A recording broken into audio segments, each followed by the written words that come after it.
1 year, and yung pangatlong renew ko is 3 years na ang nirelease.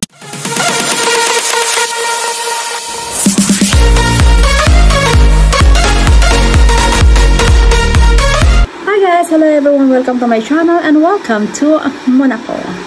Kung kayo ay bago pa lang sa aking YouTube channel, huwag niyo sana ang kalimutang i-subscribe at pag-click na rin ang notification bell para lagi kayong updated pag ako ay nag-upload ng mga video. So for today's video is yung ating previous video is naggawa ako doon ng content na kung ano ang kailangan pag-uwi galing Pinas, pag-uwi ng Pinas galing dito sa Monaco.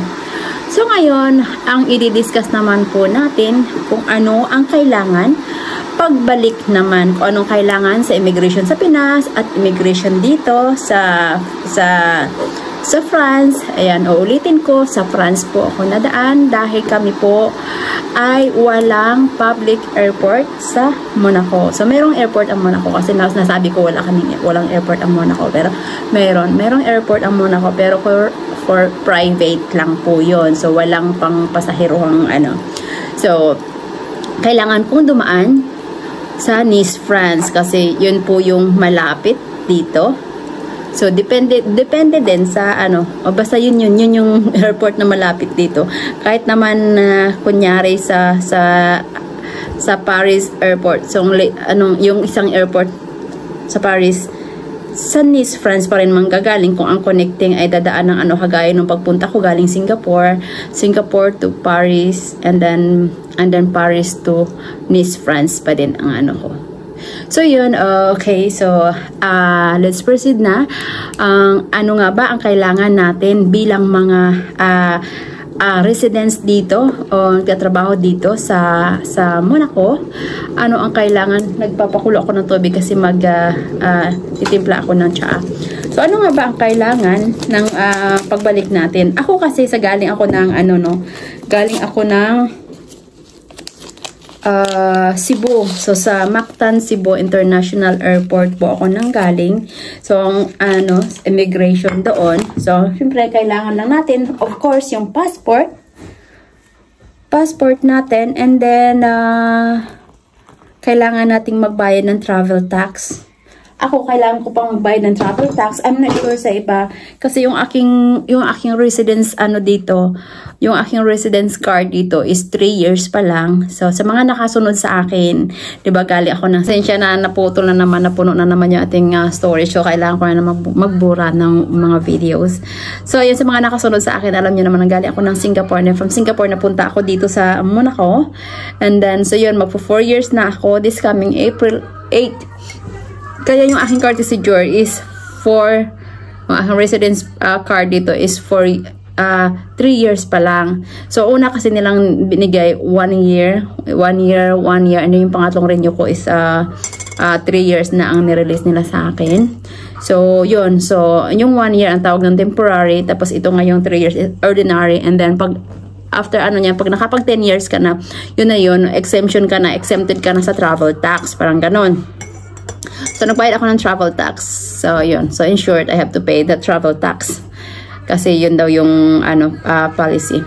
And then, kailangan mo na naman, of course, yung ticket mo, yung passport mo, and then, kailangan mo magbayad ng travel tax if you have to. And then, yun na naman yung e-travel na yon, yung arrival, yung electronic travel na yon. So, kung pag-uwi natin ng Pinas, ang ating doon is arrival ang ating i-click. Ngayon, pagbalik naman, ang i-click naman natin is departure. Yun. So, yun lang sa atin lang mayroong pagdating dito sa France, wala na pong kailangan. Ang kailangan pagdating dito sa France, passport mo and yung iyong kung ikaw ay tourist, syempre kailangan yung iyong visa. So maraming itatanong sa iyo. Palibhasa ako nga ay residence na dito. Yung ko lang, residence permit ko lang, yung residence card ko lang ang ipinakita ko. Passport plus yung residence. Titingnan nila yung passport kung ikaw yun. Titingnan nila kung ikaw din yung nasa residence permit mo. Pero kung ikaw ay kung at first passport mo na ibibigay mo. Ngayon tatanungin kanila tourist or residence. Di ba sinabi mo residence, ibibigay mo yung residence card. So, pag tourist, yun, hanapin nila yung visa. And mostly itatanong nila pag ano naman sis, ayun lang, anong gagawin mo dito, mga ganun-ganun. Pero I'm not sure kung ano, kasi nung pagpunta ko, galing ako ng Singapore, wala namang gaanong tanong sa akin. Dahil nga, may kontrata na kasi akong dala nun. So, though tourist yung aming visa, pero multi-purpose kasi yung aming visa. Kaya hindi ko ma-explain dito kung paano ang tanong ng mga tourist visa kasi hindi ko naman na-experience. So, yung aking experience ko lang, yun lang yung aking sinishare. So, kailangan natin ako po ay galing ng Cebu. So, Mactan, Cebu International Airport.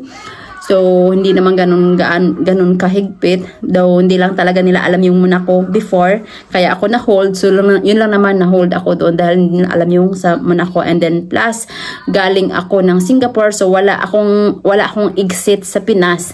So, ang naging exit ko kasi, ang record ko, Pinas to Singapore, Singapore to Pinas, Pinas to Singapore. And then, nakita nila sa record ko na Singapore to France na, Singapore to Monaco, and wala akong exit ng Pinas na galing ako ng Pinas to Singapore to Monaco. So kaya siguro na ako na hold, and yun nga, syempre iniiwasan lang din naman nila yung mga mga nangyayaring hindi maganda sa ating mga kababayan sa ibang bansa. Kaya ganun sila, kaya naghihigpit lang sila, tinatry lang din naman nila, ginagawa lang din naman nila yung kanilang trabaho sa immigration.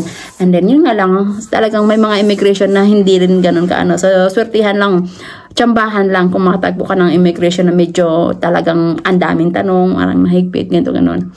So yun, ulitin ko sa paglabas sa immigration naman sa atin, hindi naman sila ganun kaano, as long as yun nga, residence nga. So, pagdating nga sa mga tourists, hindi ko rin alam. Pero, anyway, lumabas kami sa Pinas din going to Singapore with my daughter. Wala na rin namang maraming tanong sa sa akin, wala. Sa anak ko, tinanong lang siya kung kaano-ano niya ako. Hindi ko kasi mukha yung anak ko. Baka ganun siguro. But anyway, so hanggang dito na lang guys. So, passport lang, kailangan lang passport, ticket of course, and then yun travel tax kung kinakailangan mo magbayad, ng travel tax, and then yung electric travel. So sa GovPH ulit yun. So i-install mo lang yun kung ano yung ginamit mong kung ano yung ginamit mo nung pag-uwi ng Pinas, ganun pa rin. Yun nga lang, pagkakaiba is ang fill-upan mo doon is yung iyong departure. Departure, hindi yung arrival. So, yun, sa Pinas lang mayroon sa in and out.